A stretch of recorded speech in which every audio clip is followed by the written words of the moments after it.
পার্লামেন্টের নারীর রিপ্রেজেন্টেশন কত হবে এখনো ঠিক আলোচনার পর্যায়ে কিন্তু আছে, এখনো চূড়ান্ত নেই।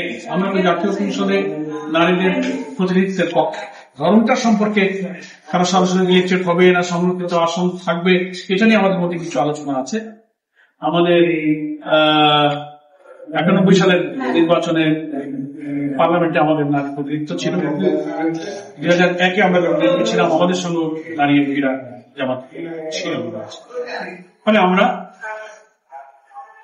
সমাজে রাষ্ট্রে খানিকটা ওয়েস্টার্ন ইসলামোফোবিয়া থেকে একটা মিস প্রোপাগান্ডা এদেশে করা হয়, সেটা হচ্ছে এম্পাওয়ারমেন্ট অফ উইমেন্স। এক্ষেত্রে ইসলাম হয়তো কিছুটা ব্যাক রেটে, এখানে হয়তো ইসলামের সেই স্বীকৃতি সেই সুযোগ হয়তো দেওয়া হবে না, এটা একটা মিথ্যাচার। ইসলাম দক্ষতা, প্রয়োজন, চাহিদা সবকিছু নির্বিশেষে নারীদের সকল ক্ষেত্রে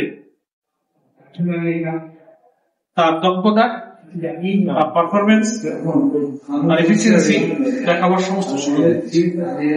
সেখানে একটা সীমারেখা বলতে শালীনতা, ভদ্রতা, নৈতিকতা একটা সীমা বিনা মুসলিম থেকে আছে। সেটার মধ্যে থেকে একটা নারী ইউনিভার্সিটি প্রফেসর হতে পারে, সে যে কোনো বড় সার্ভিসে যেতে পারে। আচ্ছা, এই জন্য আমরা বলেছি যে জামাত ইসলামীকে সংগঠনের লিডারশিপের যে পার্সেন্টেজ, সেখানে আমাদের তারা প্রায় 43-44% তারাই আছে। আমাদের সুরা আছে, তারা বিভিন্ন জায়গায় এখন পরিষদে আছে, লিডারশিপে আছে। এই জন্য এটা একটা উদাহরণ। আর আগামী নির্বাচনে আমরা আশা করছি ঐক্যমত্য কমিশনের অসমাপ্ত আলোচনাটার সামনে হয়তো তাড়াতাড়ি হবে।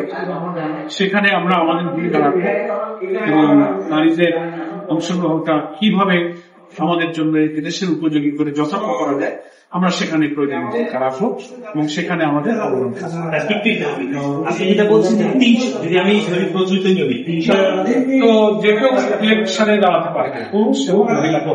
বাট আপাতত বলা আছে যে 50টা আসন মহিলাদের রিজার্ভ।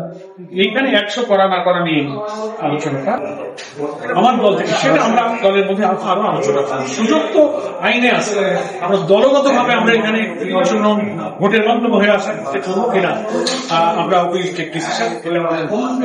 নীতি নির্ধারণী ফোরামে আমরা সমালোচনা